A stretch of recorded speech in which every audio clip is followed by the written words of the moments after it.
Capítulo 11. Aprendendo com a adversidade. O fracasso, em algum momento, é um benefício para o homem? Sim, na verdade, aprender com a adversidade é o terceiro dos 7 princípios. Mas poucas pessoas sabem que cada adversidade traz consigo a semente de uma vantagem equivalente. Menos pessoas ainda sabem a diferença entre derrota temporária e fracasso. Se esse conceito fosse de conhecimento geral, eu seria privado de uma das minhas armas mais poderosas, que uso para controlar os seres humanos. Mas entendi que você disse que o fracasso é um dos seus grandes aliados. Tive a impressão, baseado na sua confissão, de que o fracasso faz com que as pessoas percam a ambição e parem de tentar. Aí então, você as possui sem nenhum tipo de dificuldade ou oposição por parte delas. Esse é justamente o ponto. Assumo o poder sobre elas justamente no momento em que elas desistem de tentar.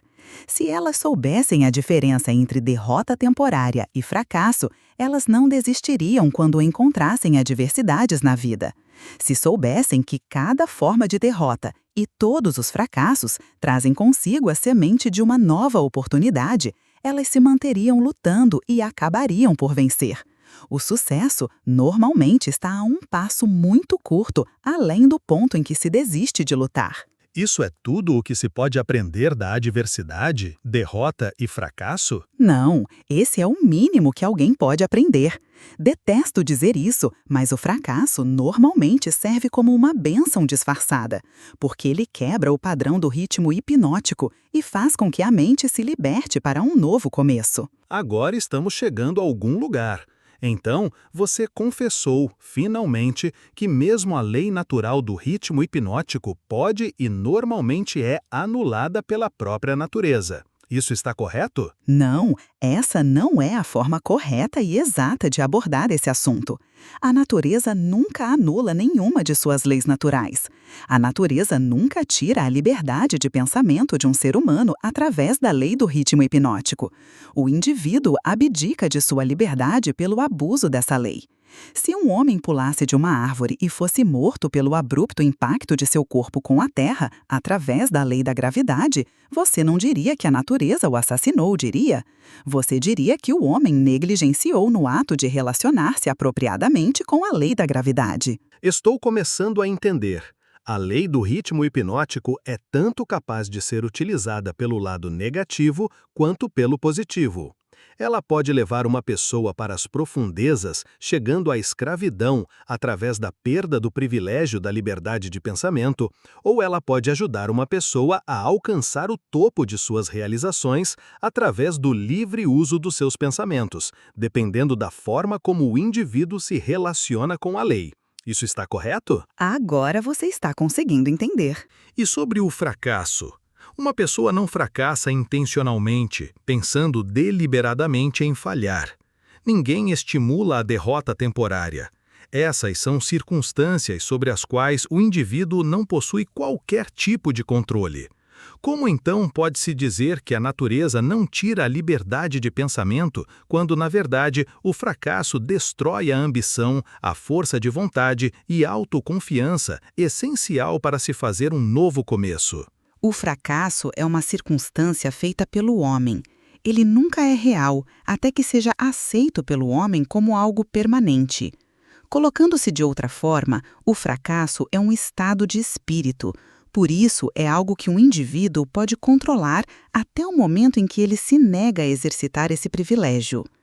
A natureza não força as pessoas a fracassarem, mas a natureza impõe a sua lei do ritmo hipnótico sobre todas as mentes e, através dessa lei, ela mantém permanentemente todos os pensamentos que dominam essas mentes. Em outras palavras, pensamentos de fracasso são tomados pela lei do ritmo hipnótico e feitos permanentes, se o indivíduo aceita tais circunstâncias como sendo um fracasso permanente. Essa mesma lei, de forma inexorável, também assume e faz com que se tornem permanentes os pensamentos de sucesso. Qual o papel, então, que possui o fracasso em ajudar o indivíduo a quebrar o padrão do ritmo hipnótico após essa lei estar impregnada na mente dessa pessoa? O fracasso traz consigo um clímax no qual uma pessoa tem o privilégio de limpar a sua mente do medo e fazer um novo começo, seguindo outra direção. O fracasso prova conclusivamente que algo está errado com os objetivos e planos da pessoa, através dos quais os mesmos objetivos e planos são perseguidos. O fracasso é o ponto final do hábito que a pessoa tem seguido e, quando o mesmo é alcançado, ele força a pessoa a deixar esse caminho e seguir por outro, fazendo com que ela crie um novo ritmo para a sua vida. Mas o fracasso faz mais do que isso. Ele dá ao indivíduo uma oportunidade para testar a si mesmo, onde pode aprender o quanto de força de vontade ele possui. O fracasso também força as pessoas a aprenderem muitas verdades que elas nunca descobririam sem ele. O fracasso normalmente leva o indivíduo a entender a força da autodisciplina, sem a qual ninguém poderia voltar atrás após ter sido vítima do ritmo hipnótico. Estude as vidas de todas as pessoas que atingiram resultados fantásticos em qualquer ramo de atividade e observe que o seu sucesso é, em geral, diretamente proporcional às experiências de derrota e fracasso que ele vivenciou antes de ser bem-sucedido. Isso é tudo que você tem a dizer sobre as vantagens do fracasso? Não, eu recém comecei. Se você quer o real significado da adversidade, do fracasso, da derrota e de todas as outras experiências que quebram os hábitos dos seres humanos e os forçam a formar novos hábitos, observe a natureza em seu trabalho. A natureza usa a doença para quebrar o ritmo físico do corpo quando a relação entre as células e os órgãos torna-se imprópria. Ela usa crises econômicas para quebrar o ritmo do pensamento em massa quando um grande número de pessoas relaciona-se impropriamente através de negócios, atividades sociais e políticas. E ela usa o fracasso para quebrar o ritmo do pensamento negativo, quando um indivíduo relaciona-se impropriamente consigo mesmo e com sua própria mente. Observe cuidadosamente e você verá que em todos os lugares da natureza sempre há uma lei natural que fornece uma eterna mudança para toda a matéria, toda a energia e todo o poder do pensamento. A única coisa permanente em todos os universos é a mudança. A mudança eterna e inexorável é aquela através da qual cada átomo da matéria e cada unidade de energia possui a oportunidade de relacionar-se apropriamente com outras unidades de matéria e energia, e cada ser humano tem a oportunidade e o privilégio de relacionar-se apropriadamente com todos os outros seres humanos, independente de quantos erros ele cometa ou quantas vezes e de que maneiras ele possa ser derrotado. Quando o fracasso em massa toma conta de uma nação, tal como a crise econômica mundial de 1929, essa circunstância está em perfeita harmonia com os planos da natureza de quebrar os hábitos dos homens e, por sua vez, fazer florescer novas oportunidades. O que você está dizendo me intriga muito. Pelo que estou entendendo, o ritmo hipnótico tem algo a ver com a forma com que as pessoas se relacionam umas com as outras? Essa coisa evasiva e abstrata chamada caráter nada mais é do que uma manifestação da lei do ritmo hipnótico. Por isso, quando se fala do caráter de alguém, seria mais apropriado dizer-se que os seus hábitos de pensamento foram cristalizados em uma personalidade positiva ou negativa através da lei do ritmo hipnótico.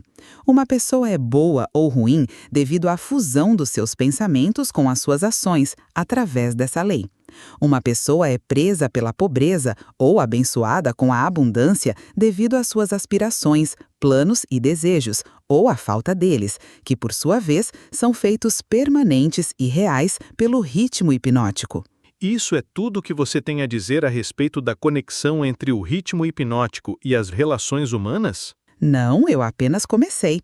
Lembre-se de que, enquanto estou falando, estou mencionando a influência do ritmo hipnótico em conexão com todas as relações humanas. As pessoas que são bem-sucedidas nos negócios o são inteiramente devido à forma como se relacionam com seus sócios e com todos os outros no seu círculo de negócios. Profissionais que são bem-sucedidos o são prioritariamente devido à forma com que eles se relacionam com seus clientes. É muito mais importante importante para o advogado conhecer as pessoas e conhecer as leis da natureza do que conhecer propriamente a lei jurídica. E o médico acaba sendo um fracasso antes mesmo de começar, a menos que ele conheça como relacionar-se com seus pacientes e como estabelecer a fé destes nele mesmo. Um casamento fracassa ou é bem-sucedido inteiramente devido à maneira com que os participantes relacionam-se um com o outro. Um relacionamento apropriado no casamento começa inicialmente com um motivo para casar-se. A maioria dos casamentos não traz felicidade para o casal porque ambos não entendem e nem fazem questão de entender a lei do ritmo hipnótico através de sua ação em que cada palavra que eles dirigem um ao outro, cada ato que eles fazem e cada motivo que os leva a lidar um com o outro faz parte de uma rede que pode trazer-lhes controvérsias e miséria ou dar-lhes asas para a liberdade através da qual ambos conseguem sobrevoar todas as formas de infelicidade. Cada nova amizade que ocorre entre as pessoas pode acabar em uma amizade verdadeira e então em uma harmonia espiritual, algumas vezes chamada amor, ou planta uma semente de suspeita e dúvida que acaba evoluindo e crescendo para uma rebelião aberta, de acordo com a forma com que os participantes nesta amizade relacionam-se uns com os outros. O ritmo hipnótico simplesmente pega as motivações dominantes, as aspirações, os objetivos e os sentimentos dessas mentes em contato e os transforma de alguma forma em fé ou medo, amor ou ódio. Após o padrão ter tomado forma, o que ocorre com o tempo, ele é imposto sobre essas mentes que estão em contato e torna-se parte delas. Nessa forma, a natureza faz com que sejam permanentes os fatores dominantes de cada ser humano. Em cada relacionamento humano, as motivações e as ações vis desses indivíduos que estão em contato são coordenadas e consolidadas em uma forma definida e costuradas neste tão importante traço humano conhecido como caráter. Da mesma maneira, as motivações e as ações boas, virtuosas, são consolidadas e impostas sobre o indivíduo. Você pode ver que, por isso, não são somente as ações de uma pessoa, mas também os pensamentos dela, que determinam a natureza de todas as relações humanas. Você está entrando em águas profundas. Vamos manter nossa conversa perto da costa, onde posso segui-lo sem ter medo de afundar. Vá em frente e conte-me como os relacionamentos humanos realmente funcionam em um mundo tão cheio de problemas, tal como temos hoje. Esse é um pensamento feliz, mas deixe-me ter certeza de que você está entendendo os princípios que estou revelando antes que eu tente mostrar a você como aplicá-los nos princípios da vida. Desejo ter certeza de que você entende a lei do ritmo hipnótico e que ela é algo que não se pode controlar, influenciar ou escapar. Mas todo mundo pode relacionar-se com essa lei de forma a beneficiar-se da forma inexorável como ela trabalha. Um relacionamento harmonioso com a lei consiste em um indivíduo modificar completamente os seus hábitos de tal forma que ele consiga ser claro naquilo que ele realmente deseja e está disposto a aceitar. Ninguém pode modificar a lei do ritmo hipnótico, assim como ninguém pode modificar a lei da gravidade, mas todo mundo pode modificar a si mesmo. Lembre-se, contudo, que, em resumo, todos os relacionamentos humanos são feitos e mantidos pelos hábitos dos indivíduos relacionados. A lei do ritmo hipnótico executa o papel de solidificar os fatores que constituem as relações humanas, mas ela não cria esses fatores. Antes de irmos mais adiante com a discussão dos relacionamentos humanos, quero que você tenha um claro entendimento da mente subconsciente. O termo mente subconsciente representa um hipotético órgão físico que, na verdade, não possui existência real. A mente do homem consiste de energia universal, alguns chamam de inteligência infinita, que o indivíduo recebe, apropria-se dela e organiza em formas definidas de pensamento através de um aparato físico completo conhecido como cérebro. Essas formas de pensamento são réplicas de vários estímulos que chegam ao cérebro através dos 5 sentidos e do 6º sentido, que ainda não é bem conhecido. Quando qualquer forma de estímulo alcança o cérebro e toma a forma definida definida de um pensamento, ele é classificado e armazenado em um grupo de células cerebrais conhecido como grupo da memória. Todos os pensamentos de natureza semelhante são armazenados juntos, de tal forma que quando se traz um pensamento, este mesmo leva facilmente ao contato de todos os outros pensamentos associados a ele. Esse sistema é muito similar à forma de armazenamento moderna de arquivos e também é operado de forma similar. As impressões de pensamento, as quais uma pessoa mescla com a maior quantidade de emoções ou sentimentos, são os fatores dominantes do cérebro, porque eles estão sempre próximos da superfície, no topo do sistema de armazenamento, vulgarmente falando, onde eles entram em ação voluntariamente no momento em que o indivíduo se nega a exercitar a autodisciplina. Esses pensamentos cheios de emoção são tão poderosos que frequentemente fazem com que o indivíduo se coloque em ação e motivem-se a fazer coisas que não seriam aprovadas pela faculdade da razão.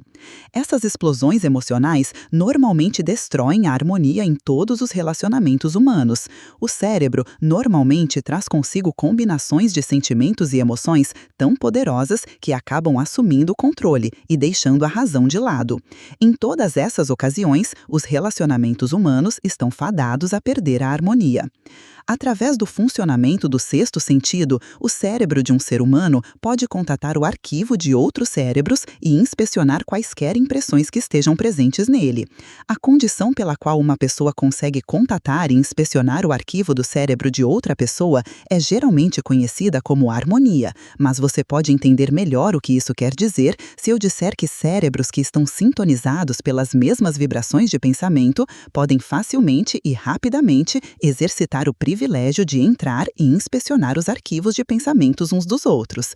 Além de receber pensamentos organizados de arquivos de outros cérebros através do sexto sentido, uma pessoa pode, através desse mesmo órgão físico, contatar e receber informações da fonte central, conhecida como inteligência infinita.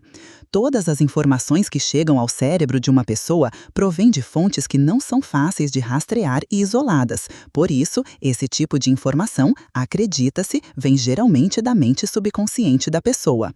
O sexto sentido é o órgão do cérebro através do qual se recebem todas as informações, todo o conhecimento, todas as impressões de pensamento que não vêm através de um ou de todos os 5 sentidos.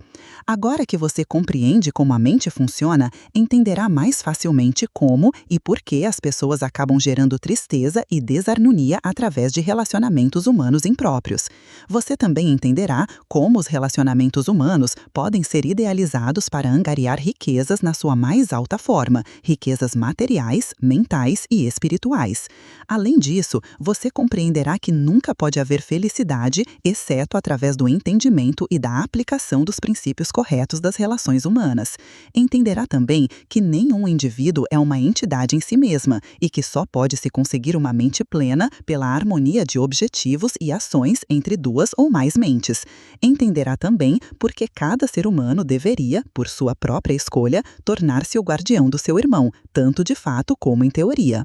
O que você diz pode ser verdade, mas ainda insisto que você tem me levado para as profundezas do pensamento. Vamos voltar para a superfície, onde eu possa nadar em águas familiares. Nadaremos nas águas profundas após eu aprender a nadar com maestria.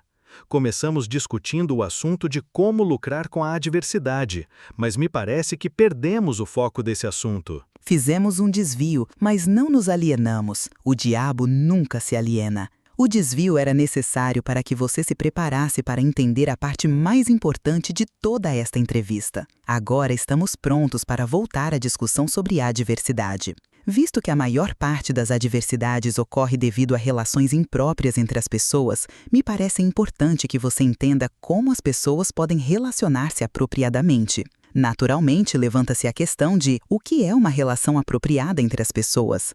A resposta é que um relacionamento apropriado é aquele que traz a todos que estão ligados a ele ou afetados por ele alguma forma de benefício. O que então é um relacionamento impróprio? Qualquer relacionamento entre pessoas que cause dano ou traga qualquer forma de miséria ou infelicidade para qualquer um dos envolvidos. Como podem relacionamentos impróprios ser corrigidos? Pela mudança da mente da pessoa que está causando o relacionamento impróprio ou pela mudança das pessoas envolvidas no relacionamento. Algumas mentes harmonizam-se naturalmente, enquanto outras colidem da mesma forma. Relacionamentos humanos bem-sucedidos e que são feitos para durar como tal devem ser formados de mentes que naturalmente se harmonizem, além de terem interesses comuns como um meio de trazê-los para a harmonia. Quando você fala de líderes de negócio que são bem-sucedidos porque sabem como escolher homens, você pode mais corretamente dizer que eles são bem-sucedidos porque sabem como associar mentes que se harmonizam naturalmente. Saber como escolher pessoas de forma bem-sucedida para qualquer objetivo definido na vida é uma habilidade desenvolvida para reconhecer os tipos de pessoas cujas mentes naturalmente se harmonizam. Por favor, fique focado na adversidade. Se há possíveis benefícios a serem encontrados através da adversidade, nomeie-os. A adversidade livra as pessoas da vaidade e do egocentrismo. Ela desencoraja o egoísmo, provando que nenhum indivíduo pode ser bem-sucedido sem a cooperação de outros. A adversidade força o indivíduo a testar a sua força mental, física e espiritual. Portanto, ela traz o indivíduo face a face com suas fraquezas e dá a ele a oportunidade de transpô-las. A adversidade força uma pessoa a procurar caminhos e meios para fins definidos, através da meditação e do pensamento introspectivo. Isso regularmente leva à descoberta e o uso do sexto sentido, através do qual a pessoa consegue comunicar-se com a inteligência infinita. A adversidade força uma pessoa a reconhecer a necessidade de uma inteligência que não está disponível dentro de sua própria mente, mas provém de fontes externas. A adversidade quebra velhos hábitos de pensamento e dá para a pessoa a oportunidade de formar novos hábitos. Por isso, ela pode servir para quebrar o ciclo do ritmo hipnótico e mudar o seu funcionamento de negativa para fins positivos. Qual o maior benefício que uma pessoa pode receber através da adversidade? O maior benefício da adversidade é que ela pode, e geralmente o faz, forçar uma pessoa a mudar os seus hábitos de pensamento, quebrando e redirecionando a força do ritmo hipnótico. Em outras palavras, o fracasso é sempre uma bênção quando ele força a pessoa a adquirir conhecimento ou para construir hábitos que levam à realização dos maiores objetivos da vida de uma pessoa. Isso está correto? Sim, e algo mais. O fracasso é uma bênção quando ele força a pessoa a depender menos das forças materiais e mais das forças espirituais. Muitos seres humanos descobrem os seus outros eus, as forças que operam através do poder do pensamento, somente após alguma catástrofe que os priva do livre e total uso dos seus corpos físicos.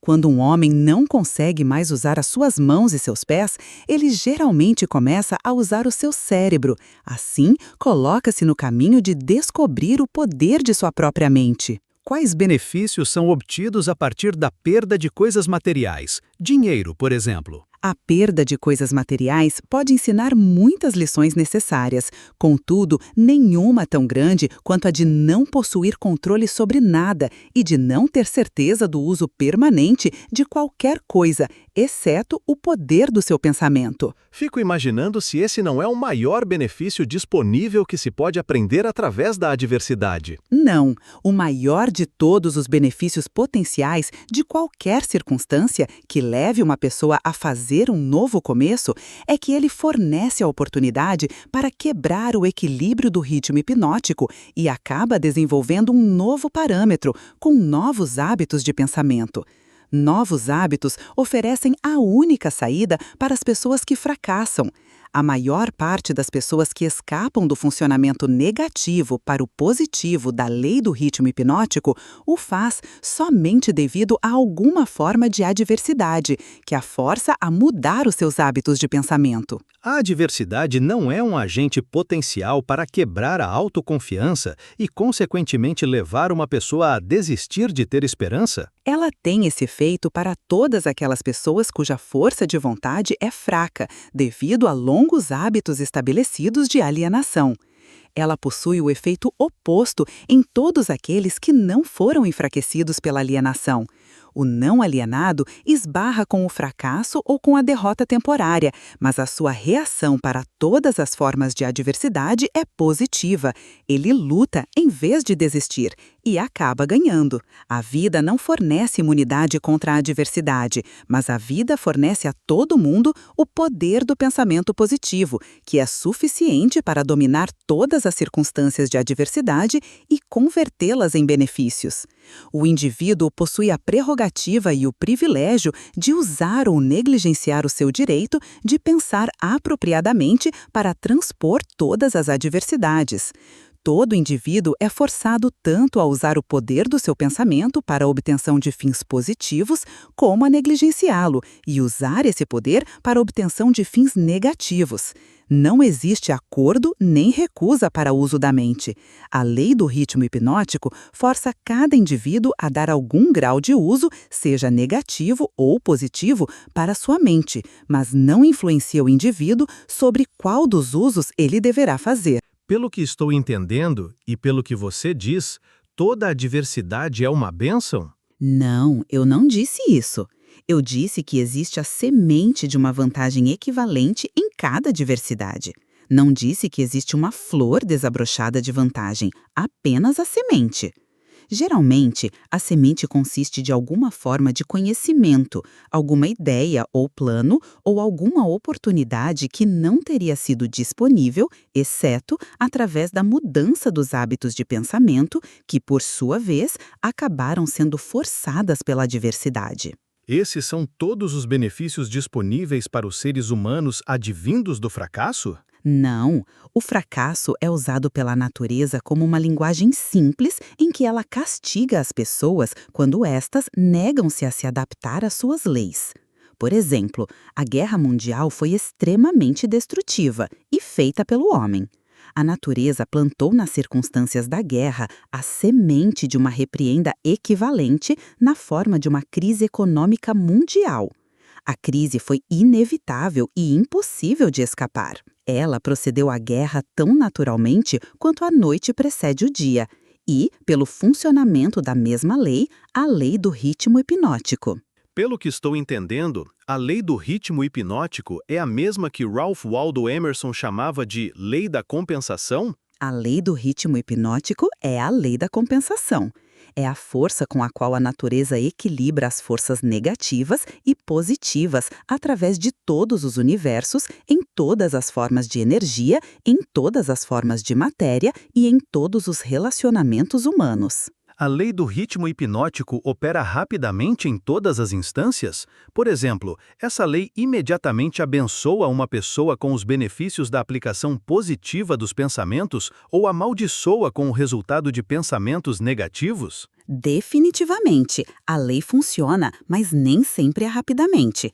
Tanto os benefícios quanto as penalidades incorridas através da lei podem ser colhidas por outros, tanto antes quanto após a sua morte. Pode-se observar que essa lei realmente funciona porque ela força sobre uma geração de pessoas os efeitos tanto dos pecados quanto das virtudes das gerações precedentes. No funcionamento de todas as leis da natureza, a quarta dimensão, o tempo, é um fator inexorável. A quantidade de tempo consumida pela natureza na relação dos efeitos às suas causas depende em cada momento das circunstâncias presentes. A natureza faz crescer uma abóbora em 3 meses. Um carvalho leva 100 anos para chegar a um bom tamanho. Ela converte um ovo em uma galinha em 4 semanas, mas ele requer 9 meses para converter um óvulo de um ser humano em um indivíduo.